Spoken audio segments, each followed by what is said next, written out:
आणि आता पाहणार आहोत न्यूज टॉप 9। सुरुवातीला बातम्या। 17 जी मुलं ओलीस होती त्यामध्ये रोहित आर्याचा जो एन्काउंटर झाला हे संपूर्ण प्रकरण कसं घडलं पाहूया। पवईमध्ये 17 मुलांना ओलीस ठेवणाऱ्या रोहित आर्याचा एन्काउंटरमध्ये मृत्यू तर एपीआय अमोल वाघमारे यांच्याकडून रोहित आर्याचा एन्काउंटर। मुलांना वाचवताना पोलिसांनी प्रत्युत्तरादाखल आर्यावरती चालवली गोळी। मुंबईच्या पवईमध्ये ओलीस ठेवलेल्या 17 मुलांसह 2 नागरिकांची पोलिसांकडून सुटका। डांबून ठेवणाऱ्या रोहित आर्यानं दिली होती मुलांना जाळून मारण्याची धमकी। तब्बल 3 तासांनंतर पोलिसांनी केली या मुलांची सुटका। आरोपी रोहित आर्यानं मुलांना वेबसिरीजच्या ऑडिशनसाठी बोलावलेलं। 6 दिवसांपासून शूटिंग सुरू असल्याची माहिती। आरोपीकडून पोलिसांनी एअरगन आणि केमिकल केले जप्त।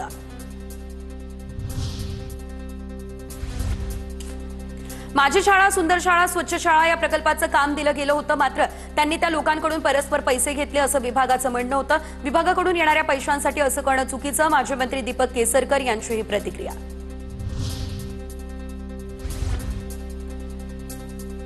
आत्महत्या करण्यापेक्षा मी प्लॅन केला, मला काही लोकांसोबत बोलायचंय। व्हिडिओ रेकॉर्ड करत आरोपी रोहित आर्याची ही भूमिका। स्टुडिओला आग लावण्याची धमकी दिल्याचा व्हिडिओमध्ये उल्लेख।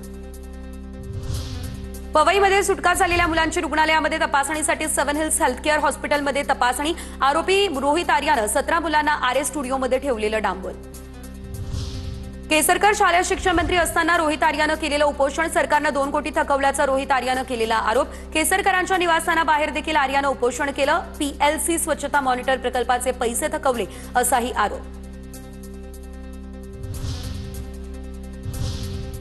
आणि आता पाहूयात मोठ्या राजकीय बातम्या। मनसेच्या रंगशारदामधील मेळाव्यामध्ये ईव्हीएम मशीन आणि व्हीव्हीपॅटचं प्रात्यक्षिक। वोट चोरी कशी होते याचं सादरीकरण। व्हीव्हीपॅटला असलेल्या काळ्या काचेचा वापर करत वोट चोरी होत असल्याचा आरोप। लोक आपल्याला मतदान करतायत पण ईव्हीएमच्या भानगडीमुळे पराभव होतोय। राज ठाकरेंचं मेळाव्यात वक्तव्य। मतदार याद्या स्वच्छ करा, स्थानिक निवडणुका वर्षभराने घ्या अशी मागणी। 1 तारखेच्या मोर्चाचा आवाज दिल्लीमध्ये जायला हवा, राज ठाकरे यांचं हे आवाहन। आणि मोर्चासाठी लोकलने पोहोचणार अशी राज ठाकरे यांनी दिली माहिती। स्वच्छ करा, अजून 1 वर्ष लागलं तरी चालेल, 1 वर्षाने निवडणुका घ्या, काय फरक पडतो। उद्या आज जे सत्तेवरती आहे त्यांचा जर समजा विजय झाला, मतदार याद्या पूर्ण पारदर्शक झाल्यानंतर आम्हाला मान्य आहे। शिवनेरीवरती नमो केंद्र उभं करण्यावरून राज ठाकरे यांचा इशारा। किल्ल्यांवरील नमो टुरिझम सेंटर फोडून टाकणार। पंतप्रधानांच्या 75व्या वाढदिवसानिमित्त सुरू होणाऱ्या सेंटर्सवरून राज ठाकरेंचा एकनाथ शिंदेंवर निशाणा। मुख्यमंत्रीपद मिळायला हवं म्हणून किती लाचारी करायची असाही लगावला टोला। नमो टुरिझम सेंटर्स कुठे काढतायत? शिवनेरीवर, रायगडावर, राजगडावर। मी आत्ता सांगतोय, सत्ता असो नसो, उभं केलं की फोडून टाकणार। मला स्वतःला मुख्यमंत्री करा म्हणून किती लाचारी करायची? बरं, हे वरती पंतप्रधान देखील माहिती नसेल की खाली काय चाटुगिरी चालू आहे। 1 नोव्हेंबरच्या सत्याच्या मोर्चाबाबत विरोधकांची तासभर बैठक। ठाकरे बंधू आदित्य ठाकरे, जितेंद्र आव्हाड यांच्यासह काँग्रेसचे ज्येष्ठ नेते या बैठकीमध्ये झाले सहभागी। 1 नोव्हेंबरच्या मोर्चाचं नियोजन अनेक दिवसांपासून सुरू होतं। आम्ही प्रश्न भाजपला नाही तर निवडणूक आयोगाला विचारणार आहोत। संदीप देशपांडे यांची ही प्रतिक्रिया।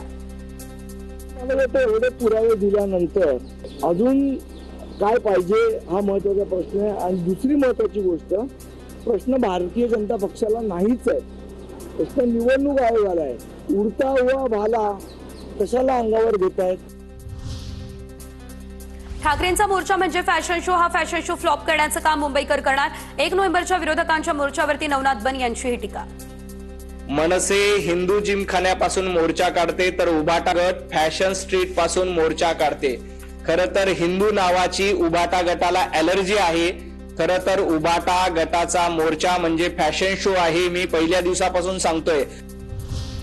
राज ठाकरे यांच्या आदेशानंतर मनसेकडून राज्यभरात मतदार यादी तपासणी मोहीम। 4 कोप विधानसभा मतदारसंघात मतदार यादीमध्ये एकाच व्यक्तीचं 2दा नाव, मात्र दोन्ही नोंदींमध्ये फोटो वेगवेगळे।